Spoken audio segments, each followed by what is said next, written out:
I've never watched cycling, like on the TV. I've never watched a whole race. Is this true, right? That the pack that you describe in a bike race of some sort, they kind of form like a little tank that they go faster because they're together?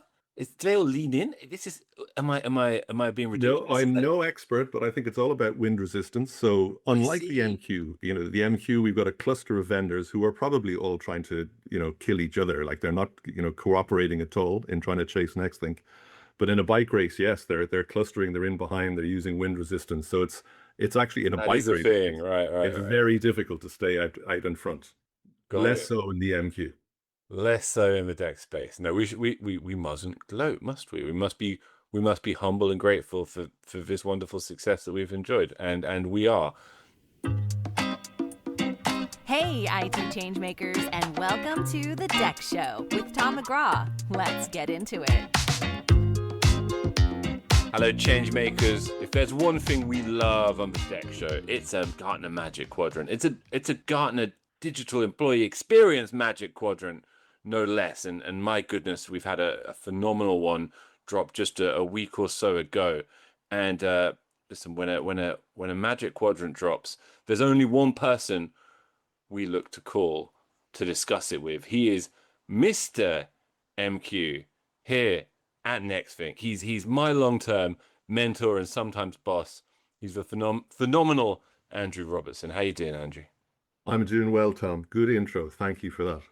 Great pleasure. And we're also joined by the wonderful Oriana and Dina. Oriana, how are you doing? You good? Doing well. Happy to be here. And Dina, who just made it through the door. We were just worrying about her, but she made it in. Dina, how are you? Yep. All good, all good. Connecting from Bangalore today. So Is that right? Is that time right? differences. Ah, Yeah. yes, so you are. You had forewarned us, and Yep. I assume we've all read and enjoyed the Magic Quadrant. If everyone just can just nod, and I know, yeah, okay, that's good to Yes. know. Good to know. And look, before we get into it, once again, look, big shout out to Dan, Stewart, and Robin for their incredibly hard work on this Magic Quadrant and others. Robin, we see you, man. It was a former Deck Show guest, now co-authoring the Magic Quadrant. We see you, and we're proud of you, mate. Congratulations, Andrew. Welcome back to the Deck Show. For anybody who missed your previous appearance, who doesn't know you already, big figure that you are in the Deck space. Tell us who you are and what your team looks after at Nexthink. Yeah, good to be back. I'm sorry I'm only on once a year. Maybe you can change that in the future. We could do it more often. But There is yeah, an I'm a long time. absence, Andrew, if you've heard. There's a space on the show. You never know what you ask for. So yeah, I'm a long time next thinker. I'm coming up on 8 years, and I wear two hats. So I take care of analyst relations, so looking after Gartner, Forrester, IDC, and others. I guess trying to drive a mutually beneficial relationship. We'd like to think, we learn a huge amount from the analysts, but also I think I'd like to think they learn an awful lot from Nexthink as well.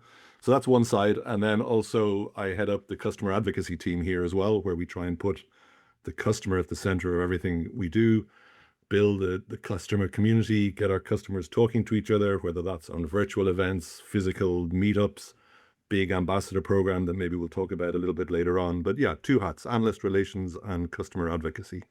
Fantastic. Yeah, let's start with the former hat, as you say, and let's pop the former hat on for a moment. Look, if we're such big fans of the Magic Quadrant, it can hardly be a surprise. We're all next thinkers here, and it has been, Andrew, another phenomenal Magic Quadrant showing for Nexthink, right?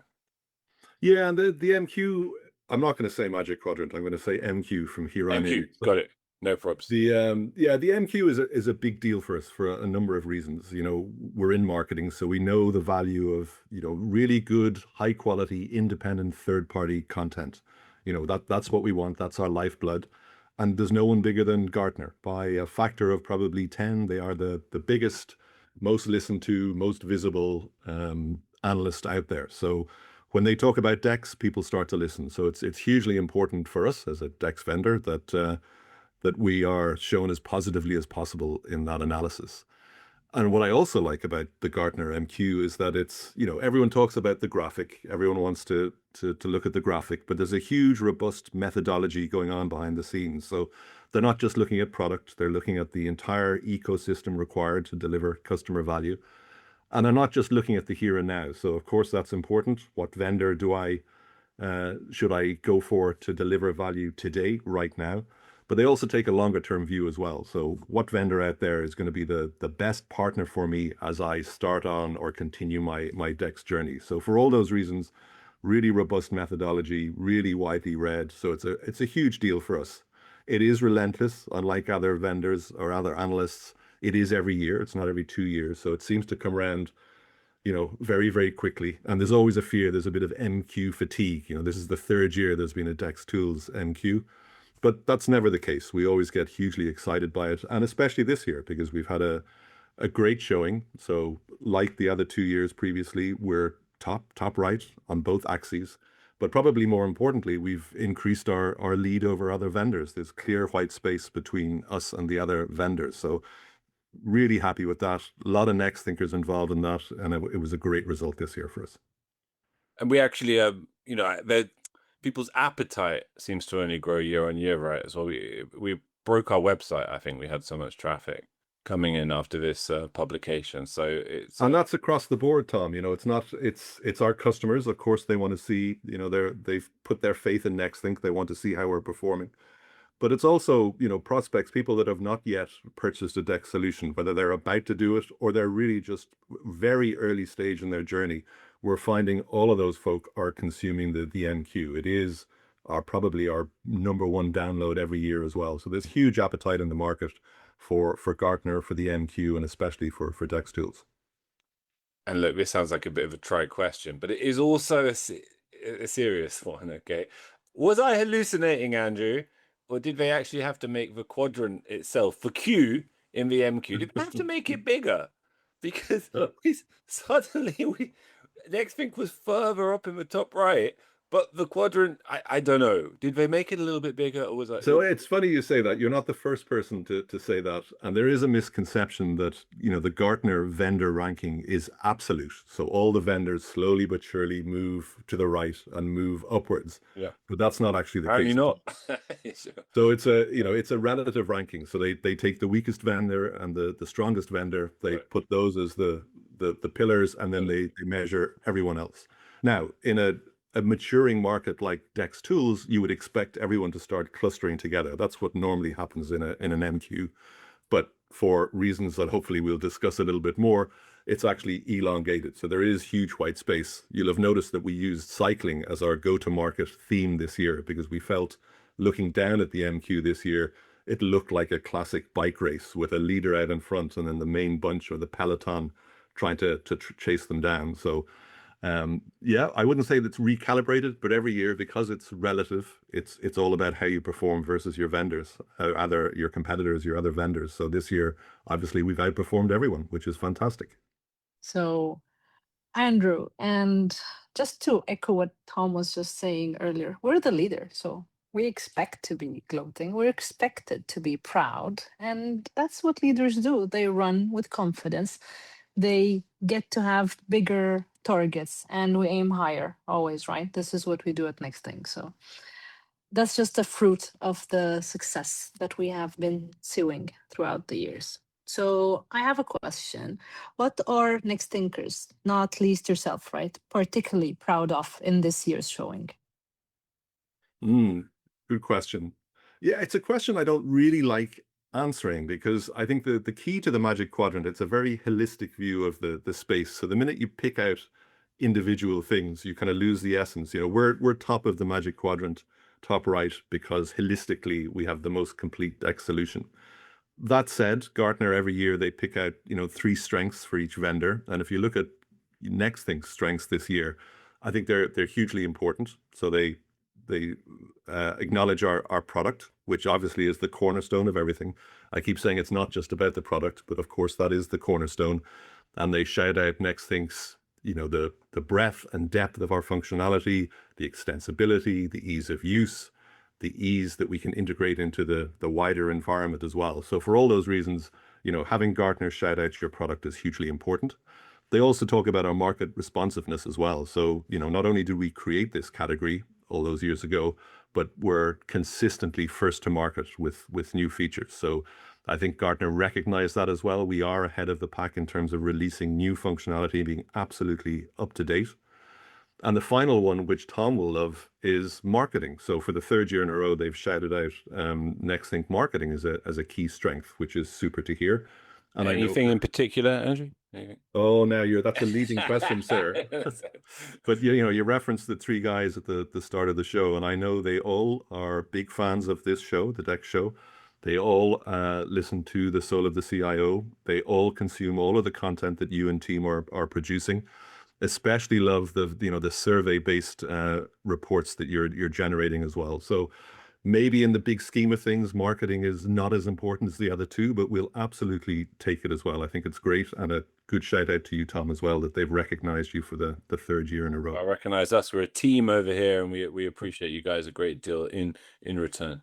I'd like to build off of that and sort of ask you what comes next, right? Because when we have such a strong lead, when we're coming out with new features, how do you think that we're going to be able to maintain this momentum, keep that seat at the lead of the pack, especially with the way DEX is constantly evolving?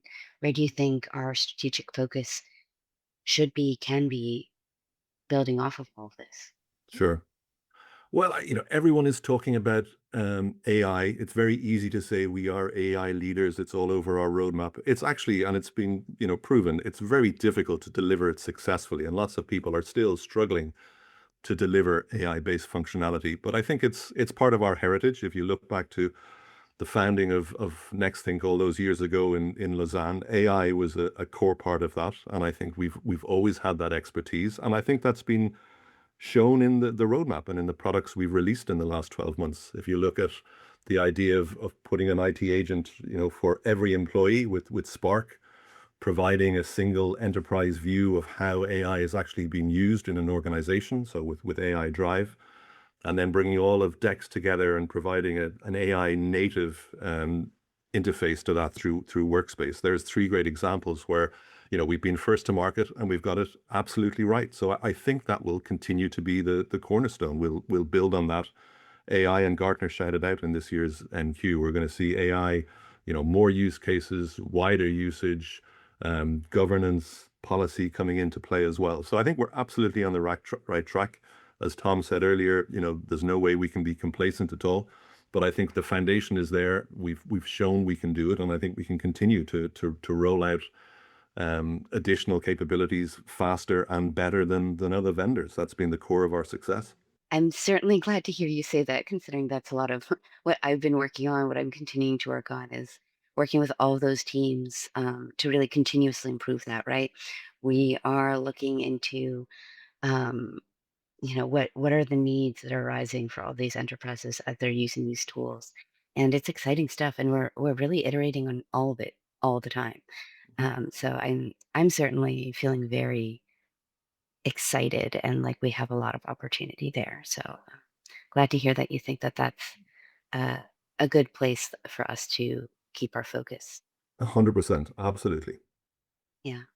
Pivoting a tiny bit, I think we also saw Gartner published a critical capabilities report last week. And I think it's a really good companion piece to the MQ. So can you tell us a little bit about how those compare and how we did there? Yeah, and that's a great question. I'm delighted you asked me that, because the critical capabilities report, it kind of tends to get overlooked. Everyone wants to see the nice shiny NQ graphic. But if you think of the MQ is a very holistic view of the vendor, the complete vendor offering. The critical capabilities, as you say, is the companion piece, and it focuses very much on the product and on use cases as well. So it's a more kind of pragmatic approach. So if you are considering, a DEX vendor, it allows you to go and say, well, what use cases do I want to deliver, and what vendors are best matched to deliver those most successfully? So Gartner have this idea of critical capabilities. I think for DEX tools, they name 14 or 15 critical capabilities. So everything from remediation to DEX scoring to analysis to personas.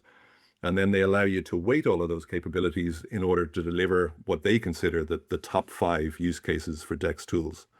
Will I be able to remember them? I hope so. So endpoint operations, IT support, employee personas, experience analysis, and cost optimization. So they're the 5 that Gartner can consider, the most important.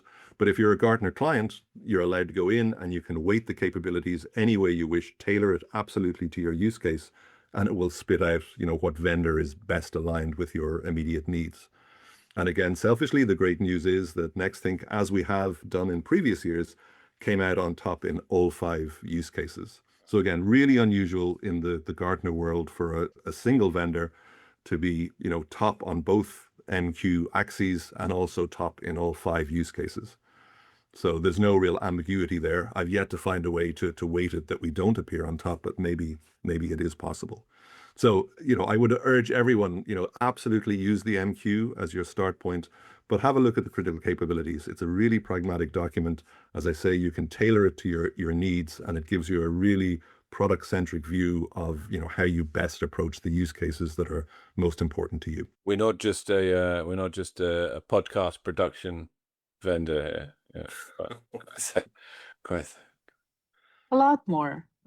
So, Andrew, to your point, since we're on the top right corner on all of the capabilities, right? And we know Nexthink's never going to settle for anything less than widening the gap, right? We need to keep on standing out. We keep on running between itself, of course, and the whole pack. But on a very, very serious note, like, how is that even done at this point? And how do we make sure we're welcoming back more than not just next year, but all the coming years? Yeah, it's a tough one. I suppose the first thing I'd say to you is, everyone automatically assumes that there's 1 month of drama every year that goes into delivering an NQ. And that there's an element of truth to that. But, we've got a long-term relationship with Gartner at multiple levels within Nexthink. So, from Pedro, CEO, Sam, Chief Product Officer, they spend a lot of time with Gartner, our product management, our product marketing. So over the years, we've built a very strong relationship. So sure, there is a bit of drama every year, come January when the NQ process starts. But I think, we built that relationship. We have a very open and, trusting relationship with Gartner. We do kind of expose everything to them as well. So, we do ask for their advice. We do ask them for help as we're driving kind of roadmap forward. So I think that will continue. I think we have a very good relationship with them, and that, as I'm sure other vendors do as well. But that's a good kind of start point. And then, moving forward, as I said, this year was not necessarily revolutionary. It was an evolution of the DEX market. And I think that will continue to be the case in the next 12 months. Gartner, talk about non-IT use cases. So we need to make sure that we're delivering value across the business, not just to IT. They talked about, frontline workers, mobile workers, expanding the scope of DEX as well. So that aligns very nicely with our roadmap and what we've done. So I think, we'll see more of that in the future, and AI will be everywhere. And I think, people are a little bit nervous about governance and how do we keep AI in check. So big part of the Nexthink roadmap is to make sure that is the case. And I think for all of our listeners who are going to be in Orlando for Experience in October, we'll see some really exciting announcements in that area as well. So I would have full confidence that we've got a really solid foundation. We have absolutely the right roadmap, and it's up to us now to continue to execute really, really well on all of those things. I guess then taking it a step outside of Nexthink, since we've hyped our roadmap a little bit, I'm curious, since we are kind of leading in this space, we are delivering on a lot of the things that companies are really looking for right now. I'm curious, do you think that Nexthink is also going to potentially influence or shape the DEX space for our competitors? How do you see that influence? I think we've influenced that hugely in the last couple of years, and we, because we have been first to market, because we've been first to market with, overall the right functionality, we've seen, a lot of our competitors, reproduce that over time behind us. So I think we'll continue to do that. And I think, we want a strong DEX market. We don't want to be the only vendor sitting up there top right. The market is maturing. We want, strong vendors as well. So absolutely, there'll continue to be competition. I think there will be some, copycat activity as well, but I think we're okay with that. I mean, that's the constant challenge coming back to, being complacent. We'll never be complacent. So we're aware there's other vendors there, and we'll, continue to work hard to stay ahead of them. I think Andrew may have misspoke. However, we do, to be clear, want to continue being the only vendor at the top right. That's What did I say? We don't want to. You said we don't want to be. We don't want to be the only. We do. We do. No, we don't want to be the only DEX vendor. We want be the there only to be DEX a strong vendor. DEX market. Quite right. There needs to be choice. We need to show that the DEX market is a mature one. But absolutely, we want to be top We right. want to be the only one in the top right. That's what I'm saying. Yeah, you need a lot of challenge, right? So you need competition. This is where you really become like the winner of them all, right? So initially you invented the market, you led the market, you made something happen. And now you got everyone's buy-in. You have to continue on growing, evolving. And I think that's the edge, right, of what we do. It's not just something you're doing super quickly or one more feature. It's the consistency in continuing to keep on adding more features, making them stronger, better, more efficient, up to par, AI, like you mentioned, Andrew, right? So all of these kind of things and features, we really make them actionable throughout the capabilities. And I think this is the edge, right? But it gets much better when there are competition in place. That's how you get to innovate more and more. So looking forward for more competition, but then again, coming on the top of the right corner. Well said, Dina. You're absolutely right. Well, have we patted ourselves on the back sufficiently? Should we? I hope this hasn't. I don't mean to be smug. I'm not trying to be smug here. I hope maybe for one 1 hour a year we can bathe a little bit in our success. But you're right, we must be smug. And look, another thing your team looks after, Andrew, you mentioned it at the top, and it is, as much as we treasure the MQ, this is, I think, an even more important piece, particularly for our customers and for the DEX community at large, which is looking after that community aspect of Nexthink, which so many customers have come to me and told me is such a decisive factor in what kind of bonds them to the organization, bonds them to DEX, bonds them to the technology. For listeners who aren't perhaps familiar with that side of Nexthink, particularly if they're not customers, maybe give us a quick overview, Andrew, of what it consists of in real terms. Sure. So behind the scenes, behind the product, behind our go-to-market, there is a thriving Nexthink customer community. And we've worked really hard over the last few years to really to connect our customers together. And they've asked for it repeatedly. They really value the opportunity to talk to each other as well, discuss their successes, discuss their challenges, learn from each other. And actually, they probably put more importance on that than, learning from Nexthink as well. So we put a number of different things in place to allow them to do that, whether it's gathering in virtual or physical user groups. We run, many regional user groups throughout the year, all customer led. We try not to make them, Nexthink sessions where we're preaching. So it's very much the customers leading the conversation with their use cases as well.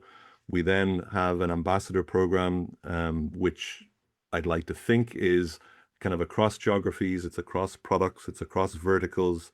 And we spend a lot of time with those ambassadors. We run monthly events. We give them early access to roadmap. We give them early access to our executives.